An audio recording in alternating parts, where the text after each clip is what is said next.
Hey guys, welcome back to my channel. This is Naja here with Budgeting the Bacon, the head bacon in charge of the Bacon Bit Squad. Thank you guys so much for tuning in for another video, as well as all of the recent and new subscribers that have came over from the Traveling Chief. Thank you so much for shouting my channel out and having lovely subscribers come over to me, as well as anybody else that has shouted out my channel recently over the last month or so, and you have asked individuals to check out my channel. They have liked what they saw and they decided to subscribe to my channel. I appreciate you guys so much.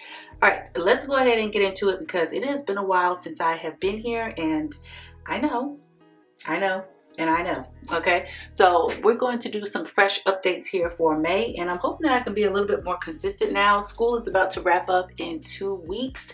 Shout out to the 2 weeks that's getting ready to come about. I know a lot of you all are still in school, or your kids are, but if you are an educator, you're still in school up until, I don't know, mid-June, almost close to the end of June. We get out May 24th.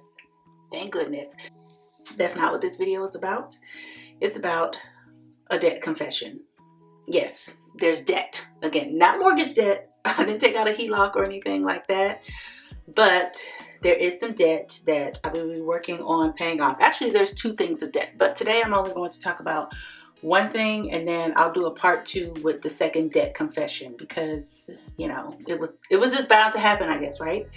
So I'm going to talk about a couple of options and things that I'm looking at, and also where I'm at with this new thing. As you can see here, I do have some happy mail. Some happy mail that I got from Budget Stuff Save Repeat. This was in my mailbox back a month ago, and because I don't check my mailbox that often, or my P.O. box I should say, it's just been sitting there. So I have some mail from her, and then I also have some mail from D, from It's D here on YouTube. I have not opened up either one of these. She's got this, so cute.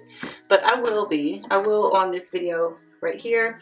I'm gonna open up the happy mail from Melissa after I talk about this little debt confession thing that I have going on with her happy mail opener. See, girl, this all just comes together. Okay, this is going to make me happy after I talk about this debt confession that we have going on. All right, but I hope that you guys are having a wonderful day. Today is Mother's Day. You are a mother every single day.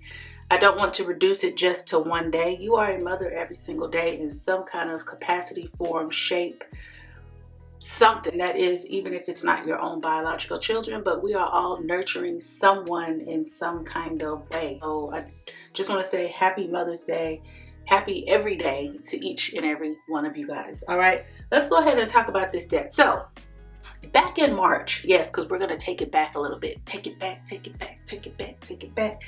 We're going back to March because that's when all of this happened. All right, so back in March, I kept hearing some scratching. And, you know, didn't really think anything of it.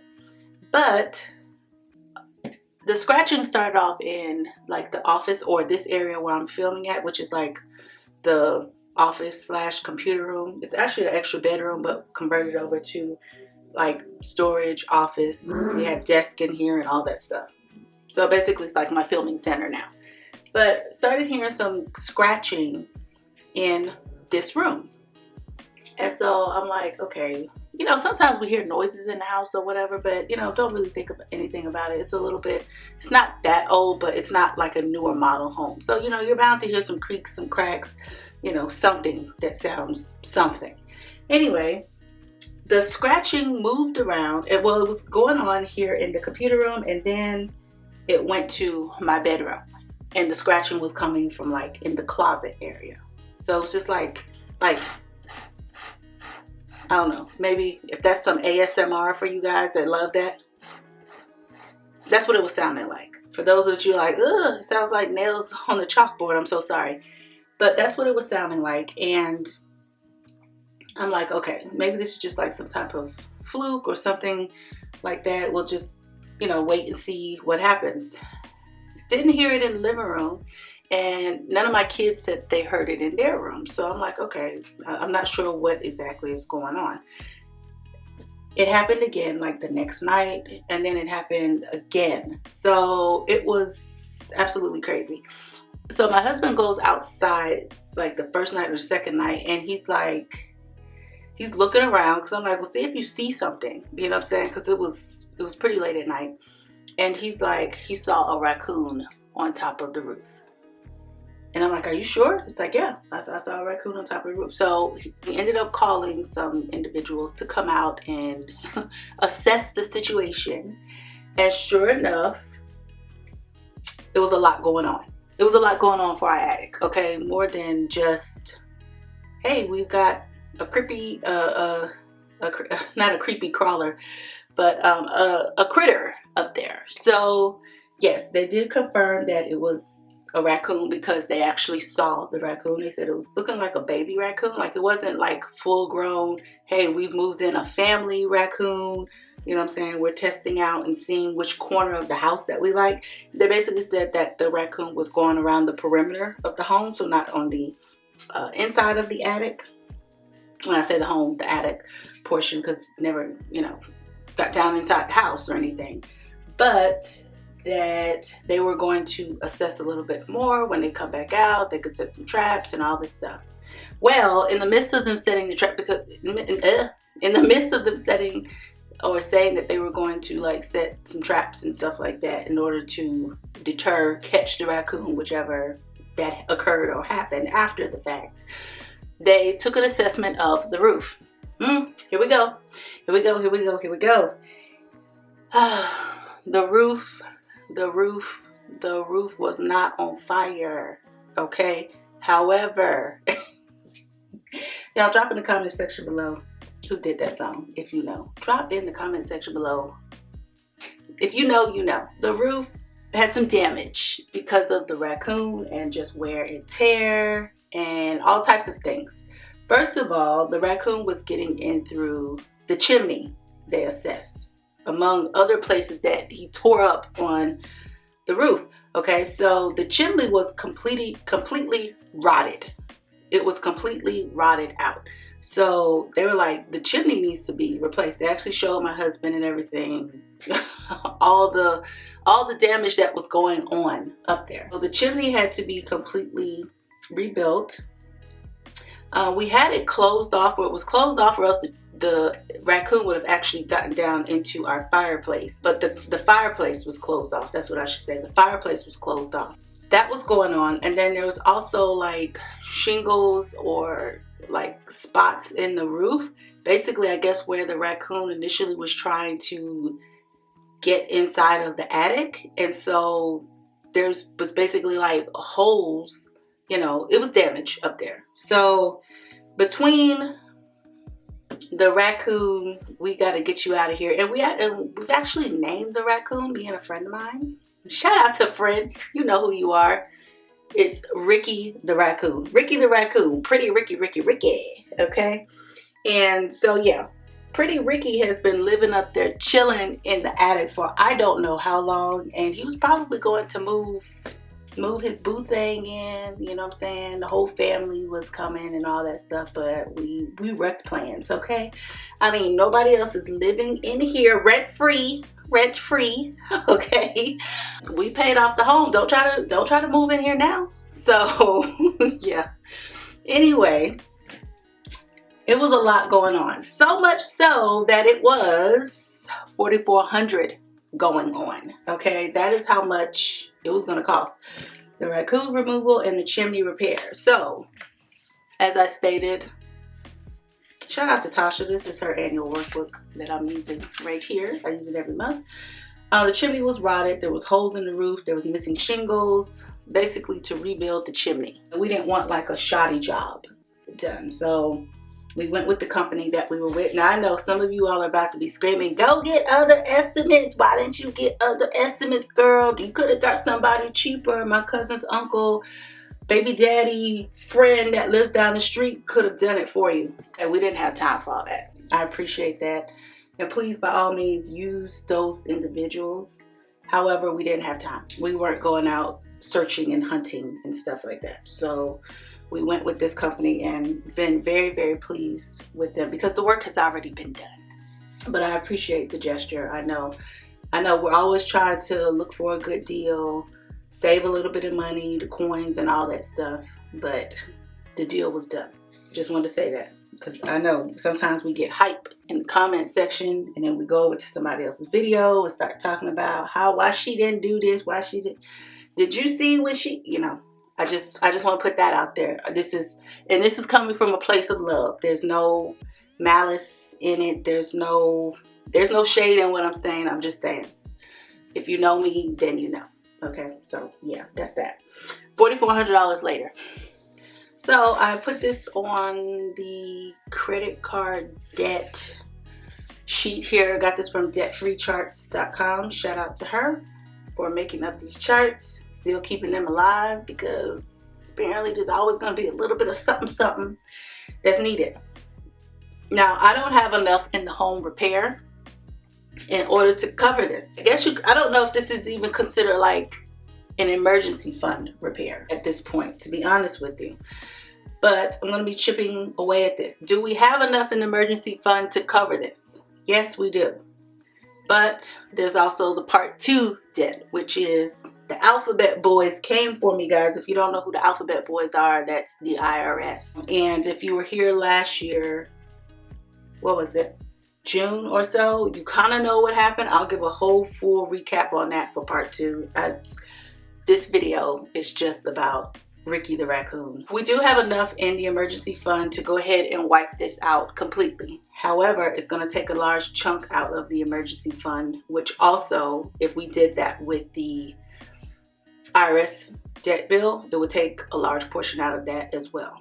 Not to mention, we've had some other things come out because didn't realize that my insurance company, because they never sent out a notification, was combining my car insurance now with my homeowner's insurance. I thought I was just going to get one bill for that, but apparently the bill came out in February, and so now they've started pulling an additional, is it $500, I believe, out of my account for that. Anyway, that's a whole nother story in itself, which I wanted to pay that like right off top, offhand, because, you know, now we're responsible for our own property taxes, which I paid that back in December. And then also we're responsible for paying our homeowner's insurance. Previously, we had those escrow when we had a mortgage. We are mortgage free for those of you all that are new to my channel as of August of last year. But the bills and the things and all those expenses don't stop coming, okay? They don't stop coming. So with that being said, this is what I'm working with as far as having to pay this off. Does it suck? Absolutely. But this is why I feel like I really need a 50,000K home repair fund, because the hits have just kept hitting ever since the mortgage was paid off. Although it may seem like, oh girl, you rolling in the money. Not really, because that money is being distributed to other places and other things. It's been interesting. I'm going to do like a 1 year like recap of how it's been to be mortgage free. Like, what things am I now paying for that I wasn't paying for before, or what things am I doing with my money that I wasn't doing before, and all of that. I'm gonna give you guys like a true overall real picture of what the real deal is like being mortgage free, and if it's all that like a bag of chips or not. Okay, so yeah, this is the new debt that's going on now. It just sucks. It really does just suck, because, you know, you don't want to have to give your money over to anything.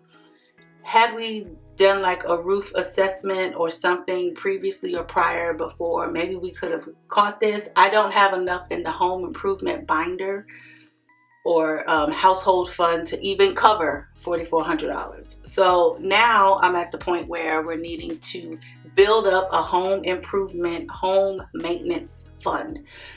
I have been saving for the last couple of months, probably the last 7-8 months, for new furniture. So I have about $700, $800 in that fund. But I'm thinking now that that money may actually go towards paying down this debt, because of the fact that I don't really want any more debt, okay? And I don't want to accumulate any type of interest or anything. Although we're going on the first month, because this happened at the end of March. Yeah, it kind of sucks, but you know, this is where we're at. And so now I'm thinking, or I have been slowing down on putting money into my sinking funds, which I was starting to put more money in, because while I had the mortgage debt, I was only putting in $5 each to my sinking funds that I had, because I was putting so much money towards the debt. I guess you could say if I take that same focus that I had when I was paying off the mortgage and put it into this will be gone in like no time without having to use any of the emergency fund. And you're absolutely correct. However, it gets to a point where you just get tired of paying off debt all the time. That's one of the reasons why I delayed doing any type of home improvements or anything like that previously, because I was like, I'm tired of putting my money all towards giving it to someone else in debt and things like that. So I was like, I really just want to kind of enjoy life a little bit, spend a little bit more, and just not have to think about a whole lot of things. And so, yeah, but here we are. So yeah, that is the new. Okay, so I'm going to be keeping you guys updated with that. We're going to be going through this process all over again. I can't call it Mortgage Monday because it's not a mortgage, right? So now I have to figure out a new name for hitting this debt every week and putting something towards it so that we can get down on it and get it to a zero balance, because obviously that is the goal, to pay this off, try to pay this off as quickly as possible to be able to move on to other things such as the alphabet boys. Okay, and I'm going to be talking about that in a separate video. Anyway, that's basically a quick update of what's going on and where the money is about to be siphoned out. Now let's go ahead and get to happy times with Happy Mail. All right, thank you so much again, Melissa, for sharing this Happy Mail with me. And I'm so sorry that it's taken me forever to go ahead and open it, but here we are. And it's got the happy birthday sticker. She remembered from last year. My birthday, if you guys did not know, was April 21st. April 21st, forever 35. Forever 35, thankful to be alive. I took a birthday trip. It was a very short birthday trip. It was probably like 3 days. Went to the New England area. Scoped that out for a little bit. But yeah, so, oh, look at this. It says happy birthday. Super sweet. Let's go ahead and move out the debt. That's not sweet. That's not sweet.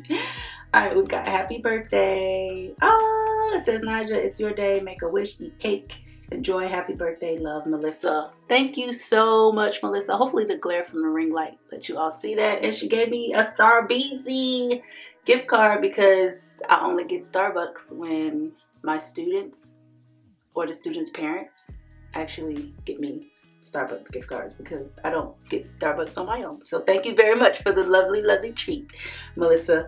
Thank you guys so much for all the happy mail, just the love, the support, continuing to comment. Shout out to Nine Blossoms, not just her, but she really has, she has been looking at my videos and just kind of wondering. She's like, where are you? You know, oh, I missed this video. I just want to, you know, make sure that you're okay. Shout out to her, guys. If you are not subscribed to her channel, please go subscribe her. She is our New Jersey sis. Okay, I feel she's got a vibe going on. Love her to Reese's Pieces. Okay, please go check her out. See what she's got going on her channel. Subscribe to her channel and stick around and watch a video, you know what I'm saying, so that it sticks. Because, you know, although sometimes you subscribe to a channel, it does not mean that it sticks, because if you don't watch the videos, I believe YouTube unsubscribes you. But yeah, she's got a cool, down-to-earth vibe, and I really appreciate her checking up on me to make sure I am okay, as well as everybody else. Okay, as well as everybody else. And once again, thank you so much to Traveling Chief. Make sure you check her out if you have not done so. She's our military sis. She has been paying off her debt. She does savings challenges as well. She has a very cool and nice channel also. I appreciate her. I believe she did a post. I didn't get to say anything because there was a lot going on, but I believe she did a post and she shared it based off a video that I had from March, and I had a couple subscribers come over from there. So thank you so much to those of you all that have came over from her channel as well. Both of these channels and ladies, as well as others. I want to make sure I start shouting out individuals that have just been instrumental and keep me going and keep me motivated as well, and I appreciate that. All right, guys, if you happen to enjoy this video, please make sure that you go ahead and subscribe to the channel if you are not already subscribed, so that you can follow along on this new journey with me, as well as let's see how we're going to do this, okay? Because, you know, it was very instrumental for me with the mortgage to, you know, basically like hold myself accountable every month talking about this, or every week paying it down. So that's what we're going to do again. We're going to do what we got to do, you know. So thank you guys so much for hanging in there, and I appreciate each and every one of you guys. And I know this video was a little bit longer, but I had to go into explanation of what was going on. All right, guys, until the next video, bye.